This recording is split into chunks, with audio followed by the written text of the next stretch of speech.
تو خیر یہ سنیے اصحاب فیل کا واقعہ. یہ حضور اکرم صلی اللہ علیہ وسلم کی ولادت سے یعنی پیدائش سے 50 یا 55 روز پہلے یہ واقعہ پیش آیا. صرف 50-55 روز پہلے اصحاب فیل کا.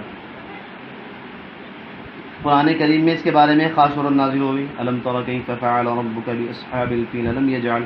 مختصر یہ قصہ سنیے کہ نجاشی جو حبشہ کا بادشاہ تھا اس کی جانب سے یمن کا حاکم یعنی گورنر جو تھا ابرہہ نام کا ایک آدمی تھا. ابرہہ نام کا جب اس نے یہ دیکھا کہ تمام عرب کے لوگ بیت اللہ کے حج کے لیے مکہ مکرمہ جاتے ہیں اور کعبہ کا طواف کرتے ہیں تو اس نے یہ چاہا کہ عیسائی مذہب کے نام پر بھی کوئی عالی شان عمارت بناؤ تاکہ لوگ یہاں کے طواف کریں اس کا بھی، جو نہایت مکلف اور مرصع ہو یعنی خوب سونا چاندی لگا ہوا، تاکہ عرب کے لوگ سادہ کعبے کو چھوڑ کر، وہ تو سادہ سادہ ہے، میرے کعبے پر آئیں، عیسائیوں کے کعبے پر اس کا طواف کرنے لگیں. چنانچہ یمن کے دارالسلطنت یعنی راجدھانی صنعاء میں ایک نہایت خوبصورت اس نے گرجا بنایا یعنی عبادت گھر عیسائیوں کا. عرب میں جب یہ خبر مشہور ہوئی تو قبیلہ کنانہ کا کوئی آدمی وہاں آیا اور بھاگ کے بھاگ گیا. اس نے حرکت کر دی. اس نے کہا شیطان تو بیت اللہ کے مقابلے میں اپنا کعبہ بنا رہا، میں بتاؤں گا تجھے. تو کہ قبیلہ کنانہ کا آدمی وہاں آیا اور پاخانہ کر کے بھاگ گیا. اور بعض کہتے ہیں کہ عرب کے نوجوانوں نے اس کے قریب میں آگ جلائی ہوئی تھی، ہوا سے اڑ کر وہ گرجا گھر میں لگ گئی اور گرجا گھر بالکل جل کے خاک ہو گیا. خیر کوئی بھی بات ہو، چاہے پخانہ کیا ہو یا جل کے خاک ہو گیا ہو. اس پر ابرہہ نے غصے میں آ کر قسم کھائی کہ میں خدا کے گھر کو یعنی کعبے کو بالکل ختم کر کے سانس لوں گا. اسی ارادے سے مکے پر فوج لے کے چڑھ گیا. راستے میں جس عرب کے قبیلے نے مزاحمت کی یعنی عرب کے قبیلوں نے روکا تو اس نے ختم کر دیا، تہہ کیا، یہاں تک کہ ابرہہ لشکر کے ساتھ مکہ پہنچا. لشکر اور ہاتھی بھی ہمراہ تھے. چنانچہ مکے سے پہلے ہی مکے کے باہر جو میدانی علاقے ہوتے ہیں جیسے جنگل وغل، وہاں مکے والوں کے اونٹ وغیرہ چل رہے تھے. ابرہہ کے لشکر نے یہ سارے اونٹ وغیرہ مویشی پکڑ لیے، جن میں 200 اونٹ حضور اکرم صلی اللہ علیہ وسلم کے دادا عبد المطلب کے بھی تھے. 200 اونٹ. اس وقت قریش کے سردار اور خانہ کعبہ کے متولی بھی حضرت عبد المطلب تھے. جب ان کو ابرہہ کی خبر ہوئی تو قریش کو جمع کر کے کہا کہ گھبراؤ مت، مکہ خالی کر دو، خانہ کعبہ کو کوئی توڑ نہیں سکتا، یہ اللہ کا گھر ہے، وہ خود اس کی حفاظت کرے گا. اس کے بعد عبد المطلب چند بڑے لوگوں کے ساتھ قریش کے بڑے لوگوں کو لے کر ابرہہ سے ملنے گئے. بادشاہ سے، اس ابرہہ سے اندر اطلاع کرائی. ابرہہ نے عبد المطلب کا نہایت شاندار استقبال کیا یعنی سواگت. حق جل شانہ نے عبد المطلب کو کیونکہ خوبصورت بہت بنایا تھا، نور نبوت شہر میں چمکتا تھا، تو ابرہہ پر بڑا دبدبہ بیٹھ گیا، عظمت ہیبت حضرت عبد المطلب کی، جس کو دیکھ کر ہر شخص مرعوب ہو جاتا تھا. ابرہہ عبد المطلب کو دیکھ کے مرعوب ہو گیا یعنی اس پہ رعب جم گیا اور نہایت اکرام اور عزت کے ساتھ پیش آیا. یہ تو اس نے اچھا نہ سمجھا کہ کسی کو اپنے تخت پر اپنے برابر میں بٹھلائے، البتہ ان کے اعزاز و اکرام میں یہ کیا کہ خود تخت سے اتر کر فرش پر ان کو اپنے ساتھ بٹھا لیا ابرہہ نے. چنانچہ گفتگو میں عبد المطلب نے اپنے اونٹوں کی رہائی کا مطالبہ کیا، بھائی میرے اونٹ 200 جو ہیں وہ چھوڑو. ابرہہ نے تعجب سے پوچھا کہ بڑے تعجب کی بات ہے، تم نے مجھ سے اپنے اونٹوں کے بارے میں تو پوچھا، اور بیت اللہ جو تمہارا تو اور تمہارے بڑوں کا دین ہے اور مذہب ہے اور تمہارا کعبہ ہے، اس کے بارے میں تم نے کوئی بات بھی نہیں کی.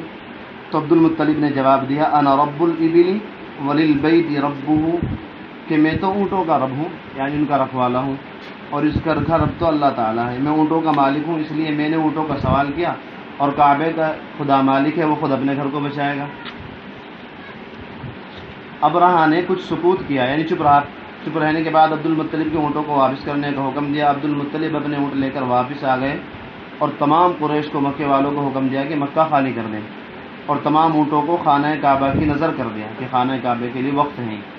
اور چند آدمیوں کو اپنے ہمراہ لے کر خانہ کعبہ کے دروازے پر حاضر ہوئے کہ سب گڑ گڑا کر دعائیں مانگیں. عبد المطلب نے اس وقت یہ دعائیں اشعار پڑھے یعنی اشعار پڑھے دعائیں. اے اللہ، بندہ اپنی جگہ کی حفاظت کرتا ہے، بس تو اپنے مکان کی حفاظت فرما، اور اہل صلیب یعنی عیسائیوں کے پرستاروں کے مقابلے میں اپنے لوگوں کی مدد فرما. ان کی صلیب اور ان کی تدبیر تیری تدبیر پر کبھی غالب نہیں آ سکتی. لشکر اور ہاتھی چڑھا کر لائے ہیں تاکہ تیرے عیال کو قید کریں. تیرے حرم کی بربادی کا ارادہ کر کے آئے ہیں، جہالت کی بنا پر یہ قصد کیا ہے، تیری عظمت اور جلال کا خیال نہیں. حضرت عبد المطلب نے اس طرح دعائیں کی. عبد المطلب دعا سے فارغ ہو کر اپنے ساتھیوں کے ساتھ پہاڑ پر چڑھ گئے اور ابرہہ اپنا لشکر لے کر خانہ کعبہ گرانے کے لیے بڑھا. چنانچہ ابھی یہ بڑھا ہی تھا کہ ایک دم حکم خداوندی سے چھوٹے چھوٹے پرندوں کے غول نظر آئے، جیسے چڑیا ہوتی اس طرح۔ ہر ایک کی چونچ اور پنجوں میں چھوٹی چھوٹی کنکریاں تھیں، چونچ اور پنجوں میں، جو ایک دم لشکر پر برسنے لگیں۔ خدا کی قدرت سے وہ کنکریاں گولی کا کام دے رہی تھیں، سر پر گرتی تھیں اور نیچے کو نکل جاتی، یہاں سے گری اور پخانے کے راستے کو نکل گئی، اس لیے خطرناک۔ سر پر گرتی تھیں اور نیچے کو نکل جاتی تھی، کسی کے اس سائڈ سے گری تو یہاں کو نکلتے ہوئے یہاں کو نکلتے ہوئے پیر میں کو، جس پر وہ کنکری گرتی تھی وہ ختم ہو جاتا تھا۔ غرض یہ کہ اس طرح ابرہہ کا لشکر تباہ اور برباد ہوا۔ ابرہہ کے بدن پر چیچک کے دانے نمودار ہوئے، یعنی ظاہر ہوئے، دانے ہو گئے، جس سے اس کا تمام بدن سڑ گیا اور بدن سے پیپ اور لہو بہنے لگا۔ چنانچہ اس طرح آہستہ آہستہ کر کے اس کا جسم کا ایک ایک حصہ کٹ کٹ کر گرنے لگا، یہاں تک کہ اس کا سینہ پھٹ گیا اور دل باہر نکل آیا۔ اللہ تعالیٰ نے دل خطرناک سزا دی، اپنے گھروں کے ارادہ کیا تھا ہمارے گھر کو گرانے کا، اور اس کا دم نکل گیا۔ جب سب مر گئے تو اللہ تعالیٰ نے ایک سیلاب بھیجا بارش خوب برسائی، جو سب کو بہا کر دریا میں لے گئے۔ فقطع دابر القوم الذین ظلموا والحمد للہ رب العالمین۔ اللہ کے فضل سے ظالم قوم کی تو جڑ ہی کٹ گئی، تمام تعریفیں اللہ کے لیے جو تمام جہانوں کا رب ہے۔ ارہاس، ایک بات اور سنیے، یہ آسمانی نشانی، یہی یعنی اللہ تعالیٰ کی طرف سے جو مدد آئی، یہ نبی آخر الزماں کی آمد کا غیبی اشارہ اور غیبی اعلان تھا۔ یہ بتا دیا تھا لوگوں کو کہ دیکھو ہم نے آسمان سے جو مدد نازل کی ہے، اس کے بعد اب نبی اکرم صلی اللہ علیہ وسلم آنے والے ہیں، یہ ان کا اشارہ ہے، اعلان، ورنہ تم اس قابل تھوڑے ہی تھے، تم تو مشرک تھے، تمہاری مدد کیوں کرتے ہم۔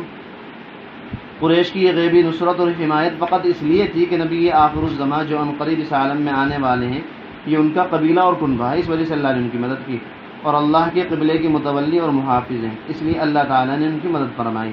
ورنہ مذہبی حیثیت سے شاہ حبشہ، شاہ یمن قریش مکہ سے بہتر تھے، کیونکہ قریش تو بت پوجا کرتے تھے، شرک کرتے تھے ہندوؤں کی طرح۔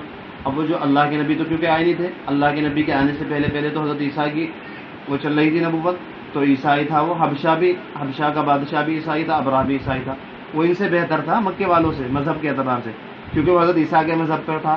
حضرت عیسیٰ کا مذہب ابھی تک چل رہا تھا نا، اللہ کے نبی کی پیدائش نہیں ہوئی تھی، اللہ کے نبی کی پیدائش کے بعد، نبوت کے بعد حضرت عیسیٰ کا مذہب ختم ہوا۔ حالانکہ وہ ابرہہ جس نے لشکر لے کر حملہ کیا، مذہب کے اعتبار سے مکہ والوں سے اچھا تھا، کیونکہ بتوں کو پوجتے تھے، بت بنا کے، لیکن اللہ تعالیٰ نے صرف حضور اکرم صلی اللہ علیہ وسلم کی برکت کی وجہ سے ان لوگوں کی مدد فرمائی۔ تو ایک واقعہ کب پیش آیا بھائی؟ اللہ کے نبی کے 50 سے 55 دن پہلے صرف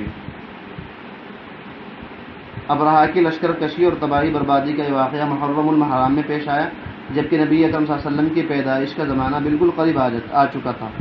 اس زمانے میں اس طرح کی بہت چیزیں ظاہر ہوئی۔ یہ آپ نے تذکرہ سن لیا حضرت عبداللہ کا، اور باتیں انشاءاللہ کل۔ تو خیر یہ سنیے